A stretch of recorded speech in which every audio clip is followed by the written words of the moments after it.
안녕하십니까. 반갑습니다. 꾸물꾸물해가지고 비가 올까 말까 하는 것 같습니다. 그리고 모내기는 거의 다 이제 하시는 것 같고, 손모내기를 안 하고 다 이항기를 하니까, 그죠? 옛날에 다 손모내기 하고 이랬다는데 요즘 다 이항기가 다 해주더라고요. 그래서 농사일도 거의 이제 많이 심고 또 뭐 다음 달에 수확을 하는 것들도 있어서 이제 조금씩 바빠질 농번기라고 하죠, 그죠? 바빠지는 농번기에 돌입을 했습니다. 어떻게 한 주 동안 우리 유재 선생님은 어떻게 잘 지내셨나요? 네, 한 주 동안 뭐 매일매일 뭐 이뤄지는 일이 어떻게 보면 거의 반복된다고 볼 수 있는 일인데요.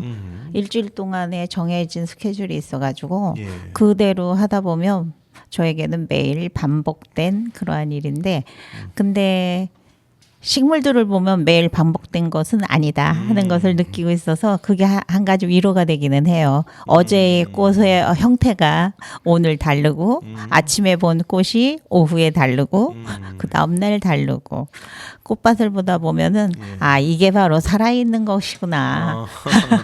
그런 걸 느낀답니다. 그렇군요. 예. 조금씩 성장하니까 이기죠. 예. 식물들은 그렇죠. 어디 뉴스를 봤는데 나무가 움직이는 나무도 있다고 하더라고요. 네. 뿌리가 이제 조금 나와 있어가지고 햇볕이 있는 곳으로 살살살 이게 조금씩 새로 이렇게 움직이는 나무가 어디 있다고 들었는데 뭐 식물도 움직이고 조금씩 성장하고 그러는 것 같습니다. 우리가 보이지 않는 사이에 쑥쑥 자라는 것 같아요, 그죠? 예. 우리 윤창 선생님 어떠셨나요, 한 주간? 저는 지금 오늘 죽을 맛입니다. 왜? 왜냐하면요, 지난 토요일 날 31일 날 그 성당에서 잡초 제거를 매년 봄 가을 하거든요. 그래서 이제 그거를 했는데 이 평지에 있는 그 잡초를 뽑는 것도 사실은 힘든데 올해는 그 교회 뒤편에 이렇게 비탈진 곳이 있는데 거기 이제 여름에 비가 오면은 이제 그 흙이 쓸려 내려가고 이제 산사태가 난다고 거기다가 잔디를 심었대요.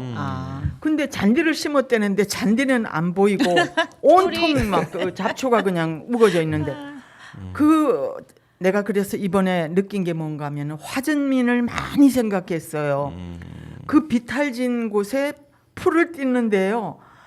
미끄러지지 않으려고 그냥 자꾸 신경을 쓰니까 이 뽑을 때는 어떻게 정신없이 뽑았는데 그날 가서 어제 지금 오늘까지 그냥 녹초가 돼가지고 그래서 지금 눈도 오늘 아침에 제대로 안 떠지고 내가 이때까지 한 번도 결석을 안 했는데 그래도 가야지. 그리고 몸을 이끌어서 나왔습니다. 그래서 화전민이 얼마나 힘든 삶을 살았을까 오늘 다시 생각해 본 날이었습니다. 굉장히 피곤했던 듣기만 해도 이게 풀과의 전쟁이 가장 힘들어서 그 진짜 마당 있는 집에서 하는 사람들은 이게 집의 노예가 된다고 하더라고요. 이게 마당 있는 집을 로망을 꿈꾸지만 사실 이게 풀이 쑥쑥쑥 자라니까 진짜 이게 견디다 못해 제초제를 뿌리는 사람도 있거든요. 풀 처리를 못하니까. 그래서 이게 마당 있는 집, 우리는 잔디나 텃밭을 많이 꿈꾸지만 그게 로망이 현실에 보는 건 좋은데 그죠? 직접 살아보면 그렇지 않습니까? 풀과의 전쟁을 치러야 된다는 그런 진리를 알게 됐다. 그래가지고 시멘트로 다 덮어버리는 사람도 있고 이게 모든 거엔 이게 어떤 고통이 따르는 것 같습니다. 우리 정현 선생님 어떠셨습니까? 한 주 동안?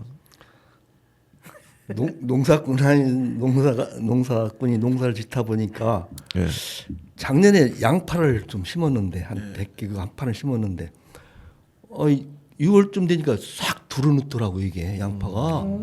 그래서 내년에는 이걸 미리 조치해야 되겠구나 싶어서 올해도 50개를 심었는데 미리 꼬챙이를 꽂고 줄을 딱 매가지고 못 들어눕게 딱 해놨습니다.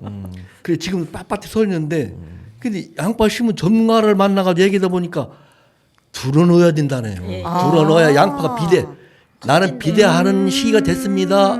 비대하겠습니다. 그 신호라는 거예요. 누워 있는 게 그래 어제 가서 막 꼬챙이를 뽑고 줄을 딱 부르니까 싹 들어오더라고요. 그것도 모르고 나를 그냥 못 들어놓게 이렇게 줄을 매놨었어요. 아, 참. 또 그런 게 있군요. 예, 식물의 습성이라는 게 참 그런 것도 있더라고요. 자연이 참 대단해요. 예, 예. 우리 농사 전문가신데 걔도 배우는 그러시군요. 선생님 그럼 지금 씨가 이렇게 열리려고 맺히려고 이렇게 막 되어 있나요? 하얗게? 양파? 응. 아니요. 저희 그 중에- 건안 누웠는데 씨가 그렇게 맺혀요. 그거는- 그래요. 그거는 저 씨 맺히는 거는 양파 알이 안 커요. 안 안 크죠. 크고 씨가 열리고 그 몇 개만 그렇게 씨가 하고 거의는 씨가 안 달리고 그냥 들어놓은 거예요. 들어놓아야 되는구나. 파는 쪽파는 다 들어놓는데 쪽파도 들어놓아요. 근데 양파만. 양파는 아니 저희 허리춤까지 자랐어요. 잎이 줄기가. 그런데 거기에 씨가 맺히더라고요. 몇 개만 그렇죠. 다 아니야 전부 다. 전부 다? 뭐냐면 한 고랑에 있는데 자색 양파거든요. 응. 근데 들어넣어야 된다고 들었는데 들어눕질 않아서 아직 안 컸나? 근데 씨가 맺히는 거 보면 다 컸다는 얘기죠. 다 컸죠. 그래서 얘가 그건 꼿꼿하네요. 꼿꼿 양파네. 한 성격해요. 거기까지 왔는데도 들어눕질 않고 계속 이렇게 빳빳이 서 있더라고요. 그래서 저건 줄기를 먹어라는 얘긴가? 씨는 생기면 씨가 맺히면은 암컷이라는 얘기죠. 다 그런데 맺히는데. 양파 농사 짓는 사람들은 꽃이 맺힌 걸 수컷이라고 그래요.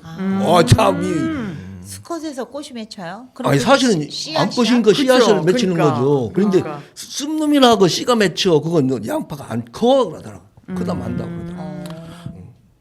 그렇군요. 근데 그 저희 양파가 2살짜리예요. 2살짜리? 예, 2살. 작년에 저희가 거기 있는 걸 손을 안 댔더니 겨울을 나고 봄에 싹이 터가지고 그러니까 씨가 그러고 있는 애야. 그 씨가 맺혀서 올해 양파 뿌리는 시원찮아요. 그거. 씨가 맺히면 그건 또 밑에는 시원찮고. 그러니까 이게 2년 되면은 그 씨가 맺히면은 뿌리는 시원찮아요. 양파랑 마늘은 거의 가을 겨울에 심지 않습니까? 그죠? 예, 가을에 심죠. 예, 그러니까 이런 것도 직접 재배를 한 사람만이 알 수 있는 아무 때나 심는 게 아니라 추울 때 약간 심는 겨울을 나는 그게 찬성 분이 있나요? 보리 같은 경우도 그렇잖아요. 그죠? 보리 밀도 사실 그렇죠. 그래서 차가운 기온이 시원한 그런 것들이 있는 것 같습니다. 우리 고지호 PD는 어떻게 한 주 동안 저는 요즘 계속 주말에도 뭔가 일을 해야 될 것들이 좀 있었어가지고 밖에 많이 못 나갔었어요. 근데 이제 연달아서 이번 주는 또 친구랑 천안에 놀러 가거든요. 와. 그래서 저번 주는 이제 주말 내내 장계리에도 가보고 또 하루는 옥천읍에서 진짜 고등학생들처럼 노래방도 가고 이렇게 놀았거든요. 그래서 즐거운 한 주였던 것 같아요. 이렇게 이제 맺는 주말을 그렇게 뭔가 활기차게 보낼 수 있어서 이전 주말들과 달리 되게 생산력이 있는 완전히 네. 재충전을 하는 네 맞아요 주말을. 재충전하는 한 주였던 것 같습니다. 역시 젊은이다. 아마 다음 주는 조금 힘들어하지 않을까. 이번에 너무 많이 놀아가지고. 그렇군요. 알겠습니다. 우리 유지현 선생님 어떤 원고 준비하셨나요? 그래서 투표와 관련된 이야기거리를 하나 찾아서 그거를 읽어드리도록 하겠습니다. 예.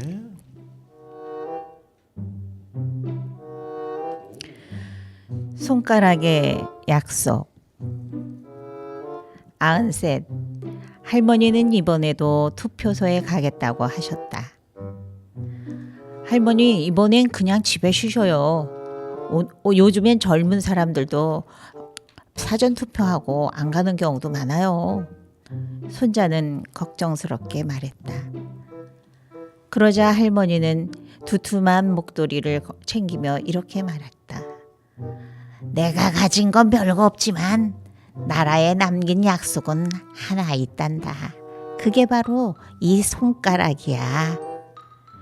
6.25 전쟁 때는 하루하루 목숨 부지하기도 힘들었다고 한다. 쌀 한 줌에 희망을 담고 살았던 그 시절.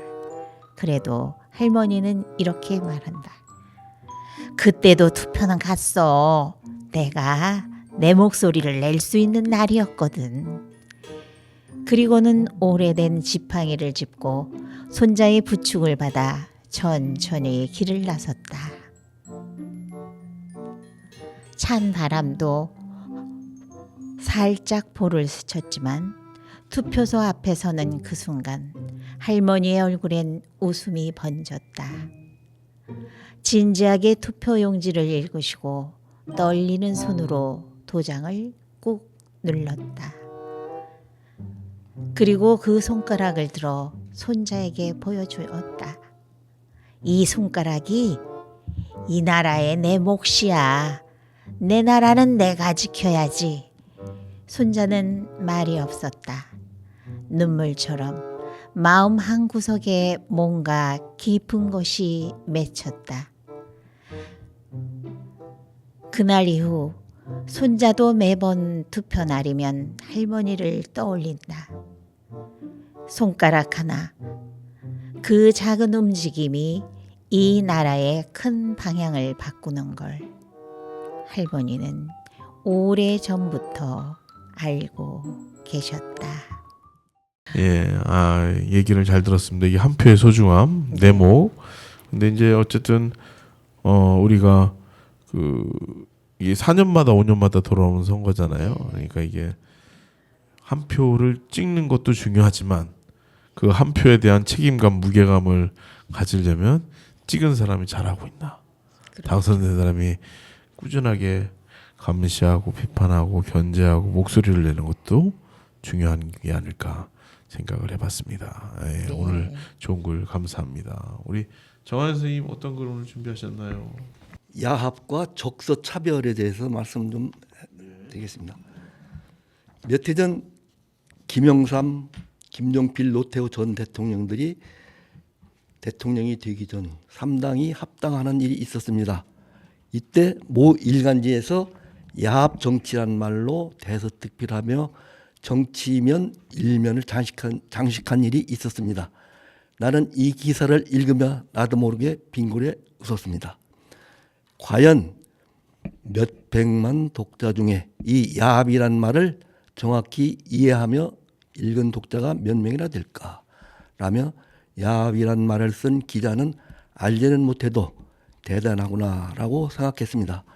그 야합의 어원은 여러분이 잘 아는 공자님의 아버지 숙콜량이 결혼을 하였으나 정실부인과의 사이에서 아이를 낳지 못하자 첩을 들였습니다.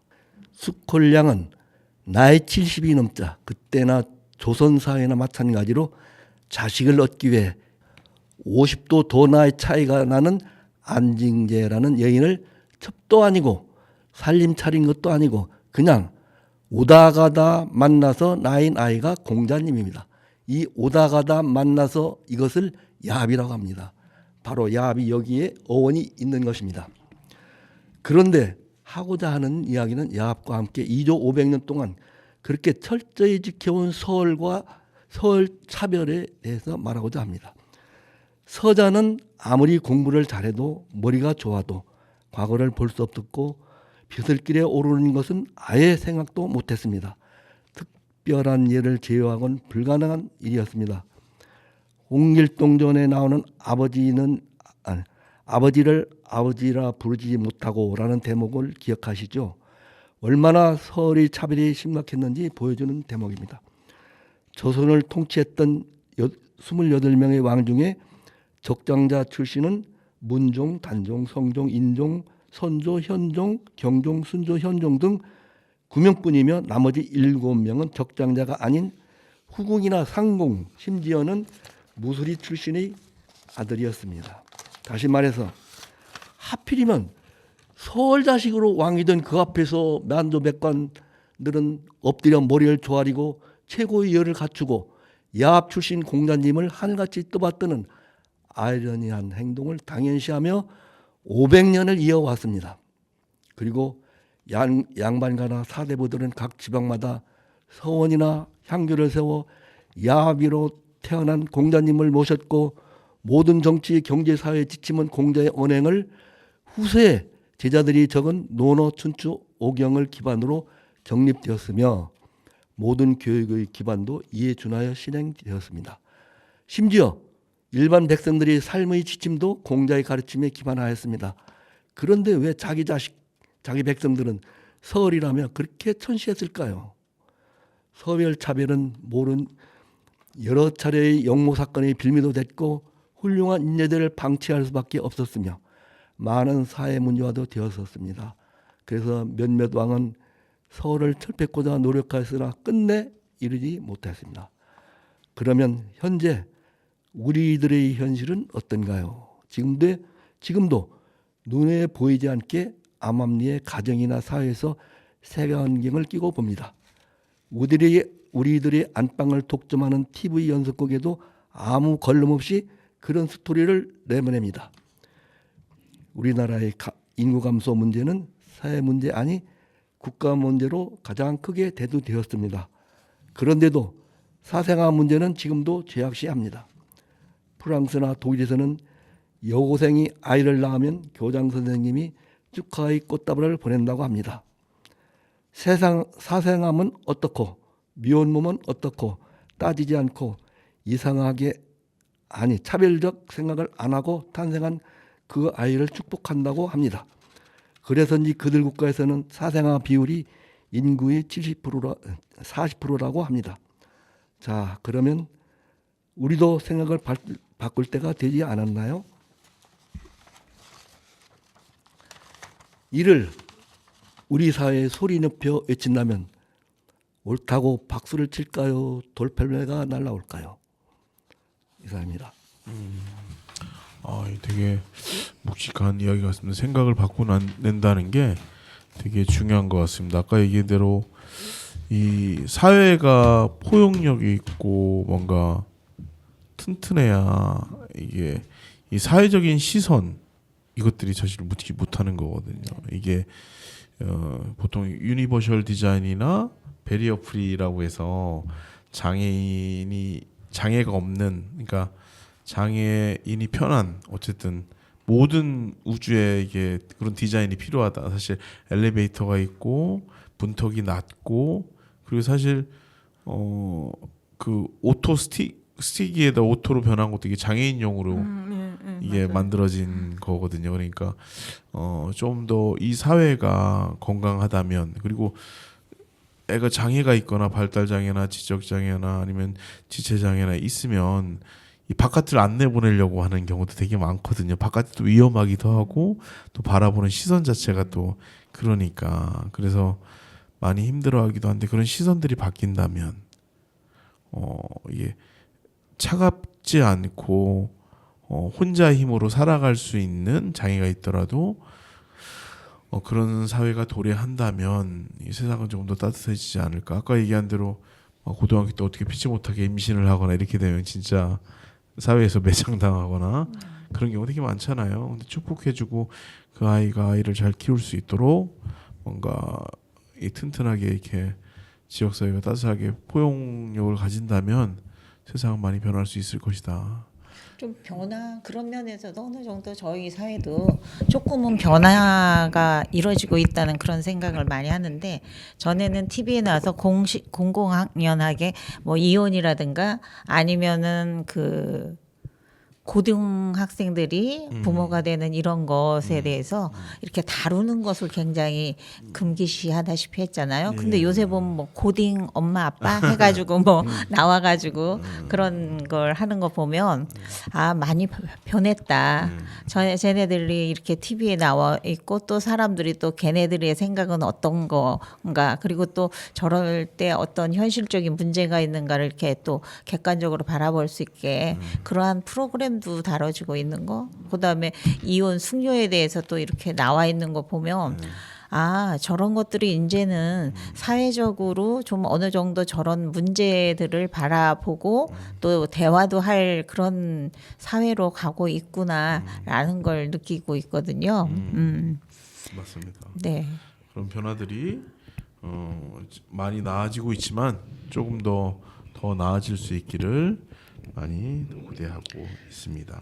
윤창수 어머니 한번 글 읽어주시겠어요? 네, 오늘은 그 탑 상륜부 마지막입니다.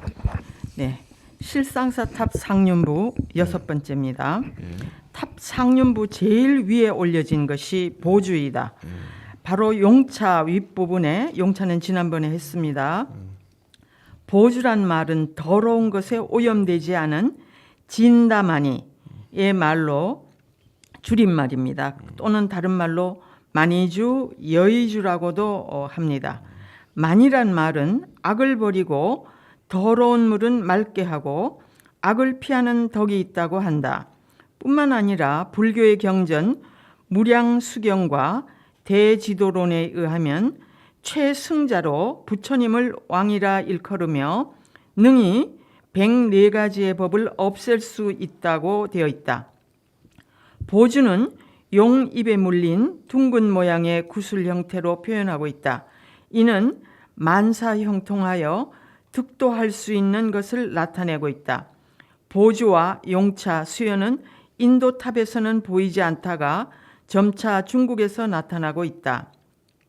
이는 보주 그 하나만의 의미보다는 용과 그리고 물에서 솟을 때 피어오르는 물보라 안개인 수연과 관련지어 볼 수 있다.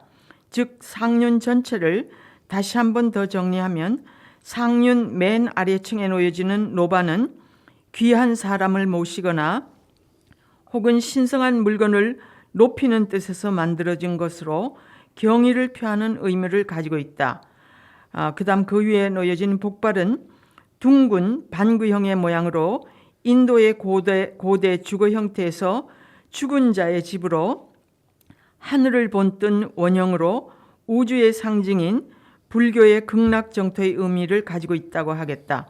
다른 면에서는 모태에서 탄생하는 알과 같은 그 부활의 의미로도 해석할 수 있다. 여기에서 우리나라 무덤 형태를 생각해 볼 수도 있지 않을까. 우리가 이게 그 둥그런 모양의 무덤을 언제부터 그렇게 했을까? 사실 고구려 고분에 보면은 그런 형태가 아니거든요. 근데 이게 불교가 영향을 미친 게 아닐까 이렇게 볼 수 있습니다. 그리고 경주의 무덤에서 그 달걀 알이 나온 적이 있는데 이것이 바로 부활과 관련된 것이 아닐까 이제 이렇게도 여겨볼 수 있습니다. 그다음 이제 그 위에 얹어진 앙화는 부처 보살이 앉아 있는 연화자와 같은 즉 귀한 자를 모시는 자리로, 그러니까 우리가 불상 불 이렇게 할 때 이 불은 귀한 뜻이라고 합니다. 아울러 항상 깨끗함을 상징하고 있다고 하겠다. 그다음 그 위에 얹어진 보류는 인도의 이상적인 제왕 즉 전륜성왕 관념에 따라 수레바퀴 모양의 둥근 모양은 누구에게나 골고루 평등하게 법, 여기서는 이제 불교와 관련되니까 불법입니다. 불법이 마차의 수레바퀴가 굴러가듯 미치기를 바라는 것으로 여겨진다. 그다음에 이제 그 위에 얹어진 보계는 일산, 청계라고도 하며 적어도 상당한 신분 이상의 사람들만이 사용한 것이다. 여기서는 전륜성왕과 같이 이상적인 왕을 표시하는 보륜 위에 씌운 것이다. 그다음에 이제 그 위에 올려진 수연은 전륜성왕과 같은 위대한 왕을 보다 영광스러운 빛, 마치 불상의 광배와 같이 두루 광명을 비치는 의미로도 볼 수 있다. 또 다른 면으로는 용이 물에서 하늘로 승천할 때 일어나는 물안개, 물보라와 같은 것을 표시한 것이다. 즉 시공간을 초월한 것을 나타낸 것이라고도 볼 수 있다. 용차는 왕의 자리, 즉 전륜성왕의 자리라 하겠다. 최고의 자리인 동시에 무엇이든지 변화시킬 수 있는 신통력을 가진 위대한 힘을 상징한다. 보주는 상륜부 제일 위에 놓인 것으로 보통 둥근 구슬로 표현되어진다. 이는 용이 여의주를 물면 만사형통하여 득도할 수 있다는 것을 나타낸 것이다. 거기 형통에 제가 오자를 냈습니다. 지금까지 상륜부의 명칭과 의미를 살펴보았다. 즉 높고 깨끗한 자리를 로반, 복발 앙화로 그 위에 전륜성왕을 보륜으로 그 머리 위에 일산인 보계가 받쳐져 있다. 용이 물에서 솟아오를 때 물안개가 피어 떠오른 것을 수연으로 여의주를 얻음으로써 만사형통할 수 있는 힘, 즉 전륜성왕의 위대함을 형상화하여 표현한 것이라 하겠다. 여기까지 해서 이제 그 상륜부에 관한 것을 다 하고요. 그 용의 얘기가 나왔기 때문에 잠깐 외국의 탑을 다음부터는 조금 한 몇 번 하려고 합니다. 그래서 외국의 탑이 우리나라 탑하고 어떻게 다르며 또 그들은 무엇을 또 중요시했는가 하는 것을 다음 시간에 좀 보려고 합니다. 네, 여기까지 해서 상륜부는 오늘로 마치고요. 이제 그다음 이제 외국 거를 좀 하고 그다음 이제 불국사 석가탑과 다보탑에 대한 것을 또 이제 한번 보고 그다음에는 우리 대표님이 그리도 원하시는 그 영동과 그다음 옥천과 그다음 이제 저 그 주변에 있는 그 이 주변에 있는 탑이 어떤 모양을 하고 있으며 또 어떻게 변화했는지를 좀 말씀드리려고 합니다. 네, 이상입니다. 네. 고맙습니다. 탑의 덕후 탑에 대해서 모든 걸 다 꿰고 계시는 우리 윤창수 어머님의 얘기를 잘 들었습니다. 앞으로 영동 옥천의 또 탑 이야기가 좀 기대가 많이 됩니다. 그리고 역사적으로 이게 역사 이야기를 많이 들으면 또 이게 새로운 것들도 많고 네네. 그리고 뭐 얼마 전에 들으니까 피라미드 같은 경우도 그 이집트만의 그게 아니라 전 세계적으로 다 그런 유형의 게 있다고 하더라고요. 그러니까 우리 고구려에도 있잖아요. 인간이 쌓을 수 있는 가장 안정적인 형태가 이게 높게 쌓으려면 이 피라미드 형태로밖에 살 수 없는 형태라서. 근데 이제 역사도 과학도 유사 과학이 있듯이 역사도 유사 역사가 많이 있거든요. 그러니까 이제 그런 것들 한단곡이나 막 이런 것들 우리나라의 역사를 또 민족주의적으로 막 너무 막 이게 포장해가지고 이런 것들이 있어가지고 객관적으로 뭔가 잘 파악하는 게 되게 중요한 것 같습니다. 어쨌든 어제와 오늘과 내일이 다 중요하니까 네. 좀 더 나은 내일을 위해서 이게 옛날에 비하여 많이 변하고 있잖아요. 근데 어쨌든 모든 생명들이 좀 더 평화롭고 행복하게 살 수 있는 그런 날이 좀 빨리 왔으면 좋겠습니다. 아직까지 혐오와 뭐 이제 그런 욕설이나 이런 것들이 많이 난무하는 세상은 별로 이렇게 반갑지 않잖아요, 그죠? 그래서 앞으로 이제 내년이면 또 지방선거가 또 있습니다. 참 그렇군요. 예, 지방선거도 또 지역에 밀착한 선거니까 선거를 통해서 많은 것들이 좀 바뀌고 변화되었으면 좋겠다는 말씀도 드리겠습니다. 우리 고피디님 한 말씀 뭐 해주실 게 없나요?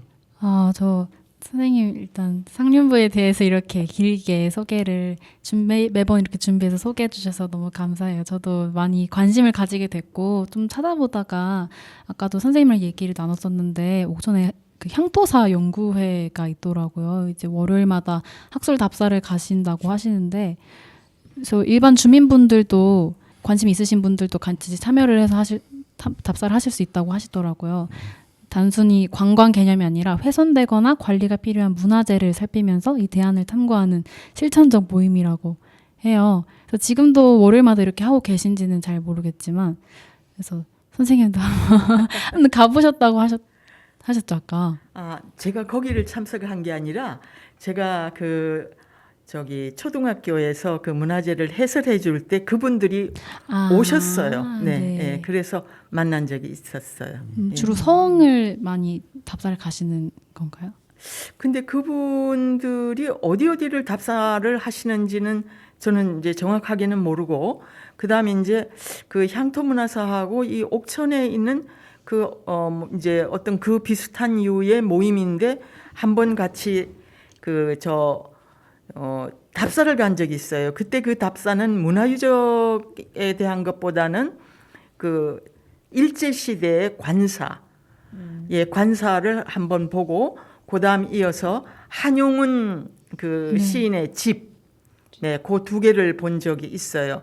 그런데 제가 지난번에 언제 한번 말씀을 드린 적이 있는데 좀 안 가고 싶었던 것 중에 하나가 차 안에서 막 그 뛰고 춤추고 노래하는 게 그게 너무 싫어가지고 예, 그래서 안 가고 싶더라고요. 저는 그런 것도 싫어해요. 예. 어떤 사람들은 그거를 위해서 가는 사람들이 예, 맞아요. 맞아요. 예. 그거를 또 굉장히 좋아하는 사람들이 있더라고요. 근데 저는 또 그건 또 딱 질색하는 사람이 돼가지고 정말 답사는 답사다워야 되거든요. 예, 그래서 전 그다음 한 번 그렇게 그분들이 불러서 한 번 가긴 갔었어요. 탑에 대해서 많이 말씀을 하시는데 역사적으로 보면은 옛날에 그 신앙심에 의해서 탑을 좀 높이 쌓으려고 백제 뭐 익산 미륵사지라든가 황룡사지 극중탑 이런 걸 아주 그냥 국력을 기울여 가지고 공을 들여서 정성을 들여서 쌓으면은 벼락을 치고 예, 그렇죠, 우리나라 무너지고. 예, 지진 벼락 아니, 예, 맞아요. 과학이 없어가지고 이 머리 그때만 해도 과학 상식이 없어서 피리침을 못 달 그때는 생각 못했잖아요. 피리침을 안 달기 때문에 높이 평지에 딱 높이 쌓으니까 벼락 칠 수밖에 없죠. 벼락 쳐서 무너지고 하면 또 뭐 정성이 부족해서 그렇다 뭐가 어떻다 그랬겠죠. 요새도 국민들이 그러는데. 예, 아주 그것이 불안했고 그랬다는 기록이 맞아요. 있습니다. 예. 그래서 그 황룡사 구중탑을 지금 다시 복원할 계획을 가지고 있다고 그러더라고요. 근데 그게 워낙 너무 높아가지고 그 현대 과학으로도 굉장히 쉬운 일이 아닌 작업이라고 하는데 지금 복원할 계획을 하고 있다고 그러더라고요. 예. 황룡사 그쪽 탑은 부도라고 해서 이 벽돌을 구워가지고 이렇게 쌓아올린 탑이고 아니요. 황룡사는 목탑이에요. 나무로 쌓았어요. 나무로 쌓았고 이제 그 우리나라에 그 벽돌탑이 몇 개가 있어요. 근데 그 벽돌탑이 요 경상도 지역에만 있어요. 다른 데는 없어요. 그래도 우리나라는 탑의 대부분이 그 화강암 돌로 쌓았기 때문에 많이 남아 있는 형편이에요. 근데 이제 나무로 쌓은 탑은 불에 타기 쉬우니까 남아 있는 게 없죠. 예. 80m 높이라고 하네요. 진짜 그 높네요. 그러니까 오늘날 네. 아파트 30층 네. 높이라고 그래요. 그러니까 네.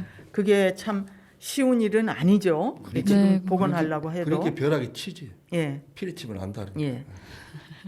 근데 또 하나 또 이제 좀 희망적인 소식은 얼마 전에 보니까 경북대학교의 어느 교수님이 그 계속 노력을 해서 다보탑에 있는 하여튼 그 뭔가가 이렇게 일본이 훔쳐 갔을 것이다라고만 생각하지 기록도 없고 아무것도 없는데 그 훔쳐 가지고 갔을 그 저거를 사진을 입수를 했대요. 예.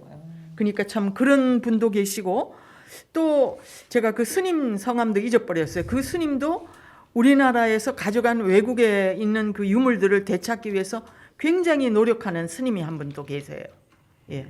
그러니까 그래도 그런 분들에 의해서 참 그나마 그래도 많이 유지가 되고 있는 게 아닐까. 참 고마운 분들이죠. 네. 예. 그러니까 저는 항상 그렇게 생각해요. 이런 노력을 하는 사람도 있는데 내가 조금 공부해서 그래도 사람들이 문화재에 대한 인식을 조금이라도 한다면 그건 너무 고마운 일이죠. 그러니까 뭐 제가 할 수 있는 일이 없잖아요. 네. 이렇게 나와서 얘기해 주시는 것만으로도 많은 옥천 주민분들이 알게 되시는 계기가 되니까 그렇다면 너무 참 고마운 감사합니다. 일이죠. 네.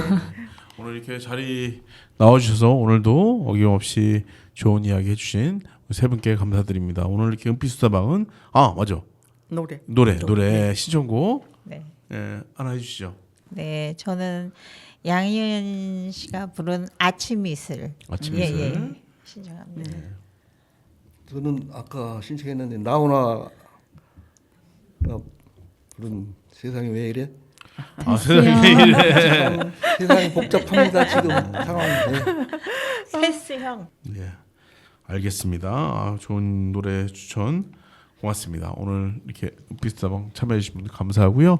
다음 주에 또 뵙도록 하겠습니다. 고맙습니다. 감사합니다. 네, 고맙습니다.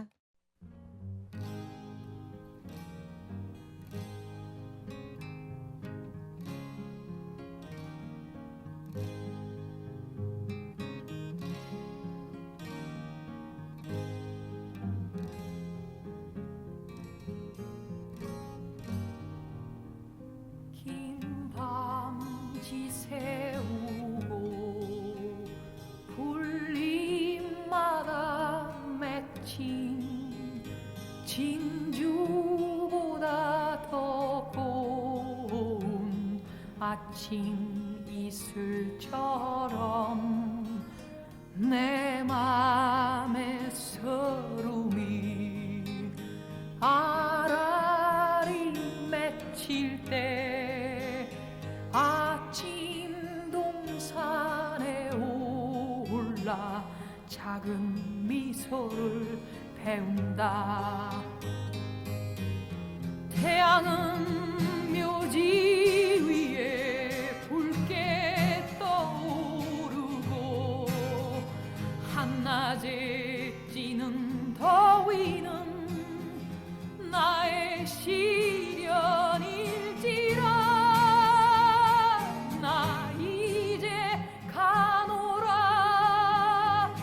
저 거친 광야에 서러움 모두 버리고 나 이제 가노라.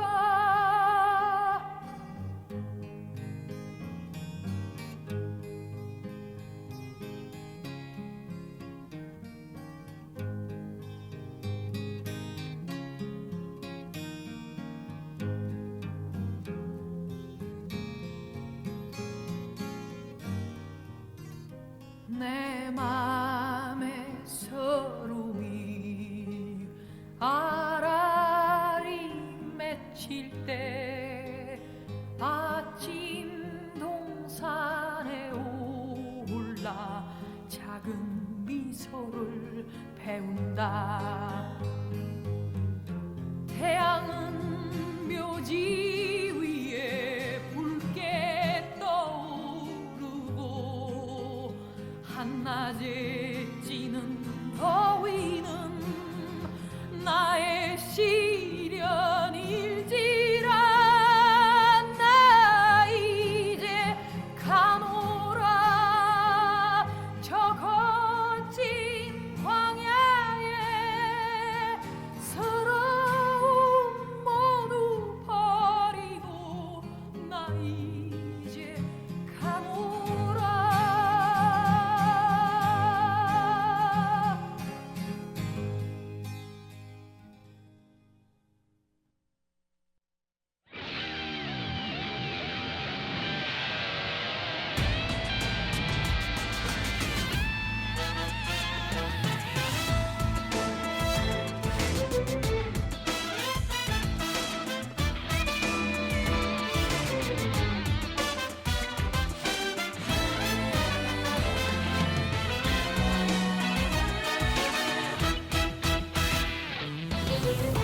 어쩌다가 한바탕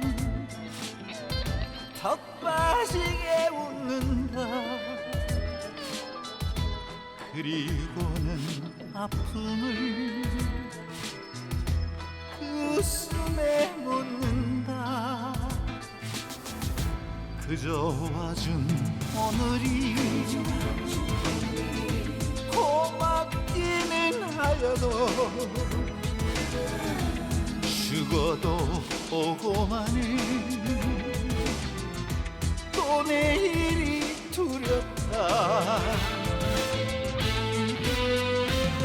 같았어요. 세상이 왜 이래 왜 이렇게 힘들어. 같았어요. 소크라테스형 사랑은 또 왜 이래.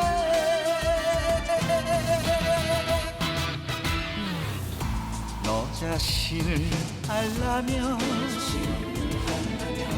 툭 내뱉고 간 말을 내가 어찌 알겠소. 모르겠소 테스형.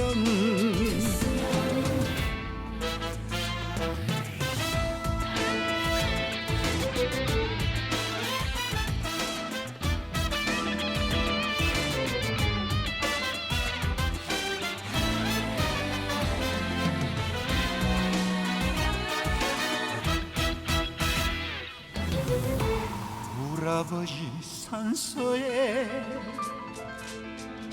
제비꽃이 피었다. 들국화도 수줍어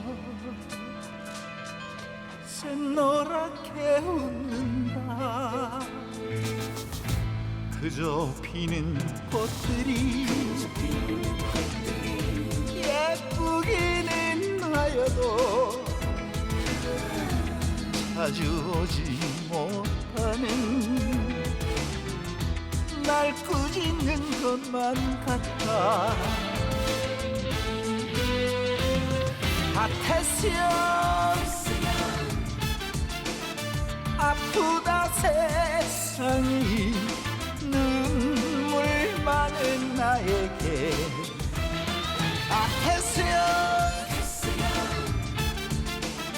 소크라테스 형 세월은 또 왜 저래.